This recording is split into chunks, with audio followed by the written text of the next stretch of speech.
اگر آپ اپنے گھر کے اندر پردہ نافذ نہیں کرتے اور شکوہ کرتے جی بڑی عریانی دنیا میں پھیل رہی ہے، تو آپ کو شکوہ کرنے کا حق نہیں۔ عریانی ہے، بے حجابی ہے، بے پردگی ہے، فحاشی ہے، پھیل رہی ہے۔ کیوں؟ ہم نے خود اپنے گھروں سے پردہ نکال دیا۔ جس کے بعد 2 پیسے آ گئے، سب سے پہلا کام یہ کیا کہ برقع اتار دیا۔ معلوم ہوا کہ یہ تو غربت کی علامت تھی، یہ تو گویا کہ دقیانوسیت کی علامت تھی۔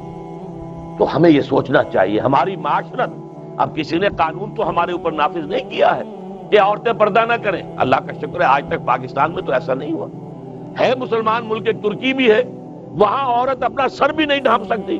آپ کو اپنے اخبار میں آپ نے پڑھا ہوگا، ایک ممبر آف پارلیمنٹ ان کی آ گئی تھی کہ جس نے صرف سر ڈھانپا ہوا تھا، سکارف رکھا ہوا تھا سر پر۔ اس جرم کی پاداش میں اس کی وہ اسمبلی کی ممبرشپ بھی گئی اور ترکی کی سٹیزن شپ بھی گئی۔ ہمارے ہاں تو نہیں۔ جس گھر سے بھی پردہ نکلا ہے اپنی مرضی سے نکلا ہے، جس نے بھی چھوڑا ہے اپنے ارادے سے چھوڑا ہے، کسی نے آپ پر لازم نہیں کیا۔ تو پہلا کام دیکھیے اصلاح معاشرہ کا، پہلے اپنے آپ کو بدلو، اپنے آپ کو ٹھیک کرو، اپنے کردار کو، اور دونوں اعتبارات سے اپنی معاش اور معاشرت۔ معاش آپ کی جو بھی کمائی ہے، جس پر آپ کا گزارا ہے، اس میں کوئی حرام کی آمیزش نہ ہو۔ معاشرت جو رہن سہن ہے، باقی ظاہر بات ہے چور کا ہاتھ تو آپ نہیں کاٹ سکتے، وہ تو جب تک قانون نہ بنے اور وہ نظام نہ بدلے۔ زانی کو آپ سنسار نہیں کر سکتے جب تک کہ شریعت کا قانون جو ہے اس کی بالادستی نہ ہو جائے، وہ آپ نہیں کر سکتے۔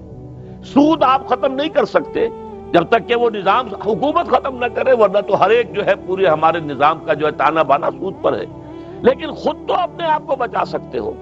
ڈائریکٹ انوالومنٹ تو نہ ہو سود میں، خود تو سود پر قرض نہ لو، خود تو اپنی بچت وہاں رکھ کر اس پر سود نہ کھاؤ، اور فکس ڈپازٹ رکھ کر جو ہے سود نہ کھاؤ۔